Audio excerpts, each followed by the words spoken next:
All right, good morning, good morning. Day 2, San Diego Histcon. I had a great time yesterday, fantastic.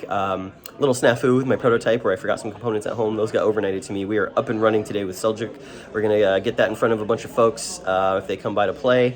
Tonight, I'm in a massive 8-player game of Game of Thrones with the Mother of Dragons expansion, a game I have not played in probably 10 years, but used to play weekly at my office back when I lived in Los Angeles. So very excited to play with that. And I'm gonna be playing with actually one of my old coworkers as well. So we're super stoked to get into the swing of things on that game again. I'm gonna try and tackle House Martell, my favorite house in Game of Thrones. I like their board position usually in that game, but you'll definitely see some video of that later in this one. What else is going on today? We started a game of Waterloo campaign 1815 last night, but we did not finish it, so we're going to finish that today. Trevor Bender with the photobomb. And I'm going to do a little morning walk around. Just got here. This is Saturday morning. My last full day, unfortunately, but let's take a look and see what's on the tables. All right, here we go into the upper room. I'll go downstairs in a moment. Revolution guys still set up here. Got a game of successors going on. Very large map. What I was pointing out was that for the looks like they're just getting started. Initiative that really comes into play. Really nice on the huge map. They're playing the Phalanx version of the new one. We got some C3I folks still set up. We got some, looks like a prototype here set up. Hell and High Water, drop of the 82nd Airborne, Blood Highway, Market Garden, World War II, Hex Encounter stuff. Got some stuff for sale. I did not win a door prize last night, sadly. We got more demos of a Pipoli happening. It's pretty fun. Seljuk, obviously. They died. Oh, so good. Looks like Henry is getting some action this morning. Dan Bullock demoing his Also, where we see the outcome of around 1979. Or no Motherland Without, excuse me. This is the North Korean They're going to be tracking the path of defectors in the country. This looks very interesting. I've wanted to play No Motherland Without for a while, doing demos there. Bear Trap still going on. Over here, we got a demo of, here, I'll show you. Okay, so the Second Philip, Kingdom of Macedon. This is a new Libyan campaign game set in ancient Greece about Philip II and Macedon, father of Alexander the Great. Looks really nice as a prototype that this gentleman right here has been working on for a while. We chatted a bit at GMT. He brought that up or down, I guess. Looks like this looks like a Halls of Montezuma. Which I hate to say he stole from GMT Games, because that was a great game. Yeah, well, it's hard to, it evokes the period and the conflict so well, right? Mexico in the 1800s. Looks pretty interesting. That's a prototype. Atlantic Chase still going strong. We got Inferno. Volko running the Inferno. Looks like they're getting started with a small scenario. We got Tim pointing at me. Board Game Bloke. Hey, Justin. Hey. What are you setting up here, Carl? Actually, I'm breaking down. Breaking down? Did you play it? I saw this was set up yesterday. We played this yesterday. It's called Death of an Army. Yeah. From Revolution. Yeah. It's actually a really cool game. It is. I actually soloed the entire campaign on YouTube, yeah, and I really enjoed it. And I'm really excited to see where they take the system next. Yeah, they said the next one's going to be Mons. Oh, okay. I've been drunk there. Did you say you've been drugged there? Drunk there. Drugged there, okay. That's his thing. We pull out new maps and he starts pointing out all the places he's been drunk. Does it pass the Bristol test as well? Yeah. This one does not, obviously, but yeah. Of course. Yeah. But I have been drunk on this map, so it's well, you better wash it before you put it in the box then if he's been drunk on it. Well, not this particular map. In the location depicted in the map. I wouldn't sully a board game in that way. Of course. Who were you playing, Carl? I was playing the Germans. Did you win? Yeah, we took the upper part of the ridge. Yeah. We only got 4 turns in. Okay. He just wanted to see how Yeah. it worked. But I got the upper part of the ridge, and the British were actually pulling up against the edge of the ridge here. This was all a stalemate. Yeah. Yeah, until you get to the mid-game and the Germans get all the reinforcements over here, yeah. Yeah, it's a great game. I'm glad to see it being played a bunch at the different conventions. Yep. So we'll probably have this out again later. Awesome. It was good to give, it was Tom, wasn't it? His name was Tom? The guy you were playing yesterday? Yeah. To give him a taster of the game. Yeah. Yeah. Through the mechanics, It's a very interesting system. The use of artillery is very creative. The sequencing The sequencing of play is interesting. Attack first, then move, yeah. And then think a little bit differently than and then maybe make a second attack that's really shitty, right? And have your guys go down follow under. Those up, Yeah. and get the success. successes. There's a lot of nuance to that. Totally. Yeah, because the contact phase is over. You know, he's called it. It's like you froze. Mark Herman holding court in the South Pacific. Oh, Or excuse me, South Pacific, Pacific War. It's all going to pick up again, but that's what's going to happen. So now, you guys get to go 6 hexes. Now, what's important is he's got this fleet that's going to be at Port Moresby. He does have some ships over here, so he can go 1, 2, 3, 4, 5. Where? Oh, they're in Townsville. Where's Townsville? 1, 2, 3, 4, 5, 6. Yeah. So we can get close enough for surface combat. maybe. So we're Thank going to you. go to there. All right. Now wait, hang on. Can't we search for him? I'm just laying out the situation. We're going to do plenty of searching. And this guy's going to go 1, 2, 3, 4, 5, 6. Yeah, thank you. Doing a teach and play of Pacific War, which huge game, looks really cool. Got red flag over Paris going on over here. Nice. Fred, where are you? How come you didn't fly all the way out here? All right, that's the upper room today. We're gonna go downstairs and see what's going on in the lower room today. All right, lower game room. Let's see what we got going in here on today. Here's our Waterloo campaign. I'm getting my butt handed to me by the French. We're in the final couple turns of the game. Rebellion's still set up over here. We got a copy of the Red Burnous. Algeria 1857. Nice. I love the cover art on that one. Iconoclastic fury erupts in France. Virgin Queen. In France. 7 Protestant conversion attempts. I'm gonna be playing that in a couple of weeks for my birthday. Looks like we got a Caucasus campaign prototype over here. World War II. Got a game of Pendragon happening. It's nice to see that on the table. More Churchill over here. Lots of Churchill, all Churchill all day. Command and Colors Ancient still going. Looks like the battle took a pause. B-29 Super Fortress. Sails of Glory. Really great game. Played it at my friend's house a couple months ago and it was a blast. Love the minis. What do we got here? Shogun. A classic.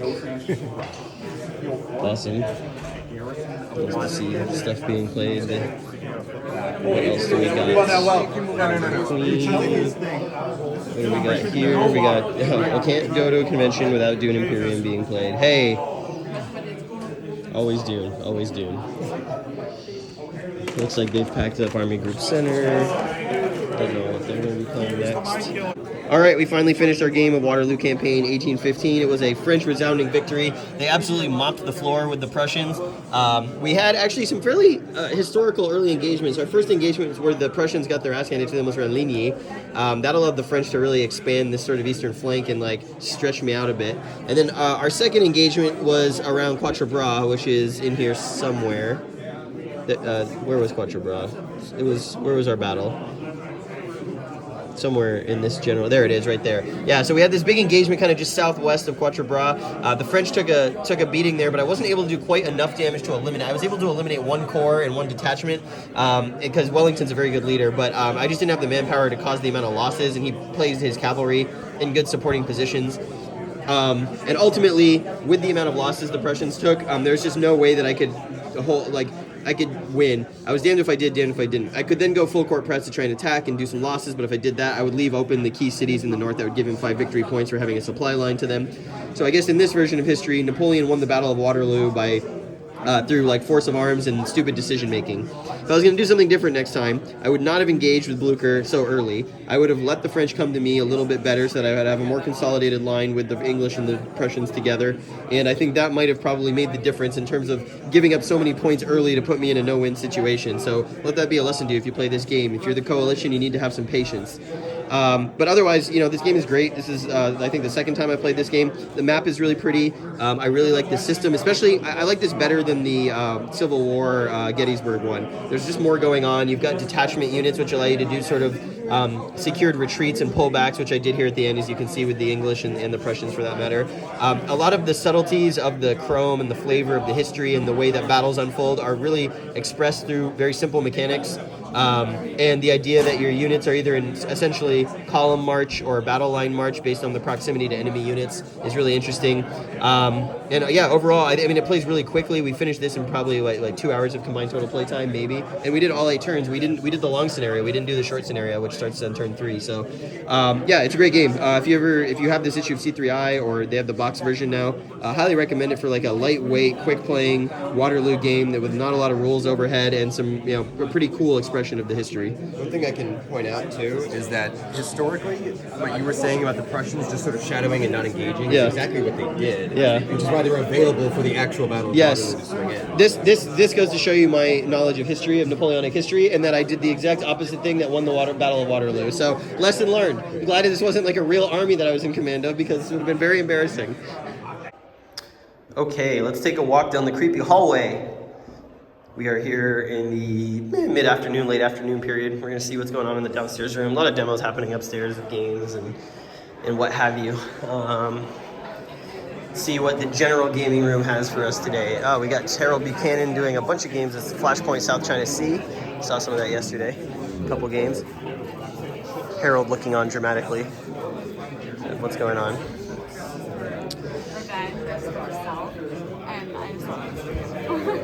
Oh, what is this? This is Rummy Cube. Oh yeah, look at that. Nice. This definitely not a war game whatsoever. I don't know. You've not seen us play. Well, I might stick around to capture that on film then.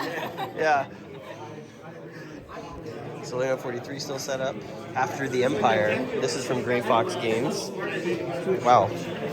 Oh, what? That's cool. Build your own little castle? Yep. Basically, it's a worker placement castle defense game. Oh. You build up your castle, build up your defenders, and now we're seeing where the enemy hordes are coming from. Depending on what direction the arrows are coming in is where the hordes are coming in from. Oh. Look at this board. This is great. Okay, so we have 9 and 8, 17 dudes coming in this direction. There's like little stone, like, what is that, catapult ammo or whatever in the wall sections there? Yep. That's awesome. Wow, that's really cool production. More Drawn Company 2nd edition. This is a super popular game this weekend here. It makes sense. It's fantastic. One of my top games of the year. We got Warstorm. Series. It's like Normandy. Yeah. Compass. We got a game of Sword of Rome going on over here. You're a beast today. Virgin Queen right into Sword of Rome, huh? Yeah, well, we only got like 1 turn in the Virgin Queen. Oh, bummer. This is a great game. I love Sword of Rome. Alright, that'll be nice. Looks like they're playing the 5-player version with the Carthaginian expansion. We got PQ-17 happening over here. Got Jason Matthews over here playing, what is this, the Red Burnous? Nice. Ugh, sorry. That's alright. They kill these 2 guys. I love the cover art to this game. And these guys go running away. Algeria, 1857. Where to? Oh, we brought Mosaic as well. Look at that. Mosaic's been at every convention I've been at this year. Corrupt Bargain is on the table here. Yes. Okay, no worries. I'll be right back. We got a game of Undaunted. Normandy looks like it's finishing up over there. Here's Sails of Glory on the table. We saw that this morning. Now that puts us back to planning phase, but hold on. Because in planning phase, you have, it's when you resolve continue. D-Day at Omaha Beach happening here. Co-op game about the Normandy landings. Oh, we got some great battles of Julius Caesar. Which battle is this? This is Lutetia. Looks like they're a little ways through that. The legions running up against the Senones. Looks like the Roman left flank is making an advance there. Looks early. We got a game of Nicaea happening, finally. Nice. So many copies of Nicaea floating around. All right. They're determining what's canonical in the Bible. That's right. We do. Now we will do this refresh. So, I have this game, so I haven't played it, but it looks like Have a lot you of played fun. it? I have not yet. I've read the rules and I think I understand it, but I feel like until I actually get it to the table and go through the motions, it's still kind of abstract. feel like there's something. It's kind of that's abstract a little- afterwards too. It's an unusual game. It is. So let's yeah. start with Yes. you, Edgar. For both of these, you've got blue. Trying to figure out what is canonical for the Bible, and everyone makes that decision collectively, and you're trying to convince everyone else to your position. You got Tank Duel over here, another convention favorite. Napoleon in Europe. Extravagant.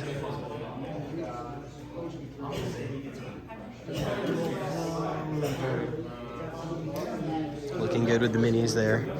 Salerno, and yeah, this is everything that is going on downstairs. We're gonna go back up. If there's anything interesting, I'll show you. Otherwise, I'll check in a little bit later. All right, let's take a look at what's going on upstairs.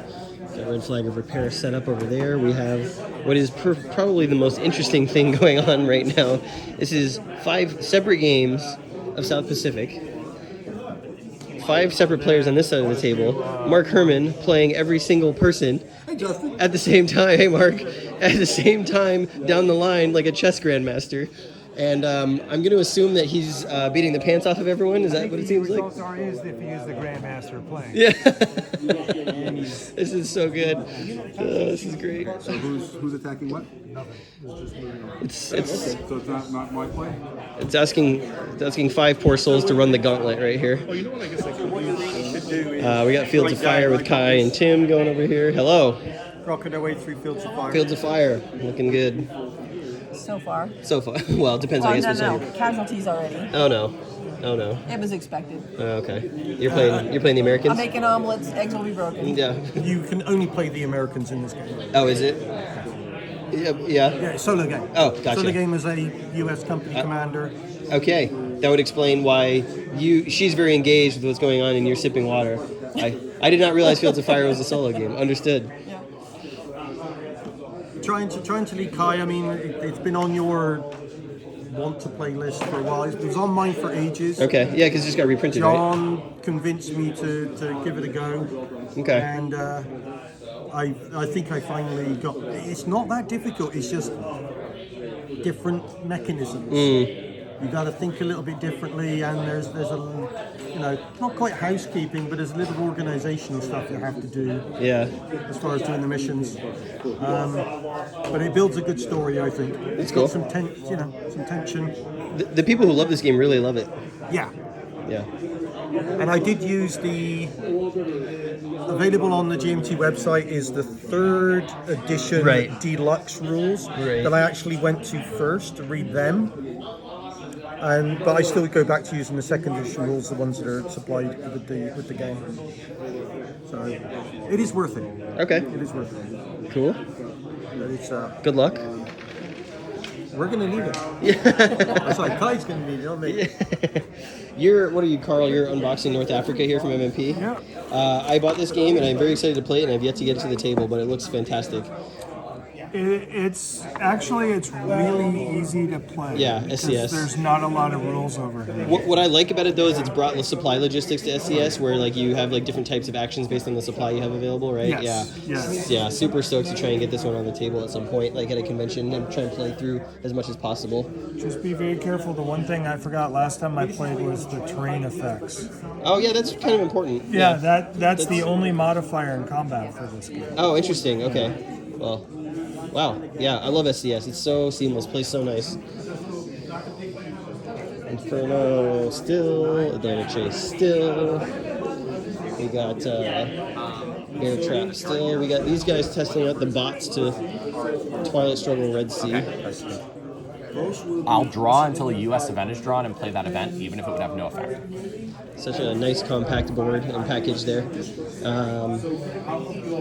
got This is going to be 1 for 1 each. Cross Bronx. This is Cross Bronx. One, right?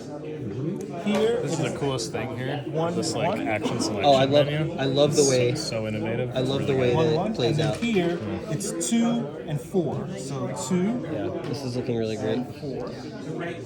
Got a playtest of Henry happening with Volko. See, look how organized and disciplined the French or battle rate is relative to the English mob. It's kind of milling about aimlessly. Discipline is lacking. Is this a battle? Is this the big final confrontation here? About to go Nagincor here. All right, this is playtest art only. But very good playtest art, I might add. I love Joe's style here. Thank you. Still playtest. All right, what are we doing here? All right, so first you're gonna have archery. Now, you have a special rule here.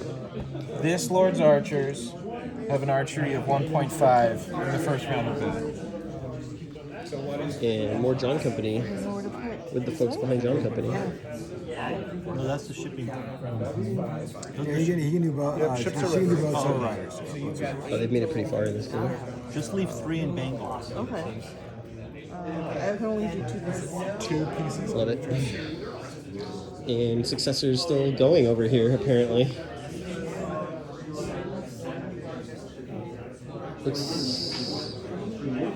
Looks like maybe the funeral cart has been dumped. looks like it may be down there in Egypt. I'm not quite sure how they got the body down there, but that's pretty hilarious. All right, that's afternoon here in SD Histcon. I don't know what's up tap. We're gonna start Game of Thrones in a couple hours, so I will be. I guess before I go, we'll take a look at Hollandspiel. Blue Panther has all of their clients' games here. We got Hollandspiel, Historical Game Company, White Dog Games, a lot of stuff for sale. The table was a lot full earlier today. They've sold a lot, which is great. And actually, that reminds me. Let me tell you what I picked up. As you know, I'm a big French and Indian War fan. They were selling the brand new second edition of Struggle for New France. This is a very old game that had a first edition that was by a small publisher that I'd never been able to get my hands on. I've been looking for forever. And the day before I came here, I found out that there's a second edition now of Struggle for New France from Blue Panther themselves. They're the one who published it. So very similar to like a Hollandspiel game, but it's the French and Indian War. It's got it's a card-driven strength point, kind of point-to-point game. I'm very excited to play this. Apparently it's very low complexity, but I have a personal goal to try and play every French and Indian War game that I can, and I'm happy to own this one by picking it up here at SD Histcon. Oh yeah, Game of Thrones with the Mother of Dragons expansion, full 8 players we just played. I was House Martell. I took Storm's End pretty early. No one bothered to attack me, thankfully. We did have some dragons. We had 2 dragons go up to the wall and absolutely annihilate some Stark forces. We had another dragon come in here and take control of River Run. Sorry, Caitlyn's family. But in general, the Targaryen player didn't quite get going into Westeros just yet. We were just on the cusp, but we did have to call the game because we're out of time. We just got to turn 6. I was in the first place, tied with Stark for most castles. I felt pretty good about the game that I had, even though not much happened to me. Baratheon was an aggressive attacker. Ended up messing up House Aaron pretty hard. Aaron actually decided to go into Essos as his first move, but was rebuffed. And then Lannister and Greyjoy had some skirmishing, and Tyrell and I coexisted peacefully. I haven't played this game in like 10 years, so it's been awesome to play it again with this expansion, which I've been wanting to do for a long time. Despite getting hosed on the tracks for the first auction that we did, this is a classic to me, and I hope I get a chance to play it again and finish it out, the full thing. It's really epic and really hilarious, as it turns out. Okay, a little bonus Sunday morning action before I head to the airport came to the show. We're going to play a quick game before I leave, but I did want to show you this. This is the counter sheet for C3I number 36 coming out in December. This side, Trevor Bender's game, Desert Victory, about North Africa using the Battle for Kursk system. We got a bunch of counters for Empire of the Sun coming in this one. You can see here, a lot of them. These, which must be part of the magazine, it's Fabio's SPQR light troops, so skirmishers for a bunch of Roman legions for SPQR. So I just thought you would appreciate a look at some of the correction counters, new counters, and counters for the game that are going to be in the next magazine. All right, final game of the weekend, Fire and Stone, Siege of Vienna, 1683. We just completed the game. I was the Habsburgs in this particular situation, the Ottoman player in red, me in yellow. It's a really interesting game, very cool. It's a card-driven game, not in the traditional sense, but it is a cool siege. I can see this becoming a system. So the Ottomans start here in their camp. They're trying to move forward. They're trying to capture the city. They can win if they get these 2 hexes, or if they run the morale of the Habsburgs down, or if they manage to take the actual curtain wall of the city. The way the mechanics work is you've got 3 decks. You've got a deck of strategy cards. These are your typical like play for the event or for an action. game, and there's a menu of different actions that each side can take here. Sortie, fortify, barrage, mine. The Ottomans can entrench as well. They can also assault hexes. You've got your cannon units. Those are used as sort of a die roll. So anytime you do an action that requires a check for casualties, you roll some dice. And the Ottomans are trying to build up these fortifications, approach the walls, and assault these positions to get the Habsburgs out of there to retreat. You can also mine and do sapping activities. So there's a bag, and when you take a mining action, you reach into the bag and pull out these tiles. On these tiles are shovels on the back. Once you get to 4 shovels, you get to blow up a fortified entrenched position. And so there's this interesting tension of, do I attack or do I mine? From both sides, as you're trying to stop the Ottoman advance in their fortifications, or the Ottomans are trying to blow up the fortifications that start on the map. You can see that there's some fixed fortifications that the Ottoman player did a really good job of blowing up, and I only have these like trenches that I was digging. He also eliminated a bunch of my cannons. I start with 9, he eliminated 5 of them, but unfortunately time ran out and I won because he wasn't able to capture the victory point hex or the victory hexes. You've also got a deck of tactics cards that each side has, and what you do at the beginning of the game, these affect combat only. What you do at the beginning of the game is you shuffle these, you draw 5, and you'll have those 5 for the entire game, and the rest go to the box. So there's some really cool variability here with types of tactics you get. In this particular game, I got these hunters, which are sharpshooters. They cause additional casualties. I got to do some double my troop strength. I had canister shot that caused more casualties in an artillery bombardment, and I was able to use fire to damage his siege works. He played some really cool ones as well. The combat system is very interesting. You have a deck of these troops, and as you can see, my deck got very light at the end here. And there's different quality troops. I've got some city militia, I've got some infantry, I've also got some elite units in here. And what you do is every time there's a battle and you fight, you draw a number of these troops from the deck based on the situation on the board, and you can face down and put them face down. Then you can play a tactics card to affect the battle of both sides, and then you reveal everything. After you reveal everything, you roll some dice for the number of cannons that are in the combat to maybe cause casualties. So let's say, hey, this guy died and this guy died. And then you would total up the total value of what's left, and whoever is higher is the winner, and that would allow them to advance into the hex. Or if I'm sortying as the Habsburgs, I would eliminate fortifications and control. You can see that from the beginning of the game, I did run out here down the left and managed to counterattack the Ottomans pretty successfully, and that forced them to change tack, and they came straight up the middle. They had some really good events, and they had a huge bombardment here that wiped me out. So had the game gone longer, they probably would have taken the city, because there's not very much, my fortifications, there's no fortifications in these hexes. This is the trench between the outer wall and the inner wall. But we got to the end of turn 5. The Habsburgs won. They resisted the Ottoman siege. It was a good learning game. It's really interesting. It's very tense. The action economy is very tight, and it's very cool. I could definitely see this being applied to other sieges, because all of the flavor of the game is in these event cards, and the history of what happened here is expressed through these. So I had a really good time with this. This is one of the best games I played this weekend. I cannot wait to get this to the table when I get home. It's very easy to play. Plays in about an hour, and it's got a lot of really great design in it. I think this is another winner from Capstone Games, becoming one of my favorite publishers.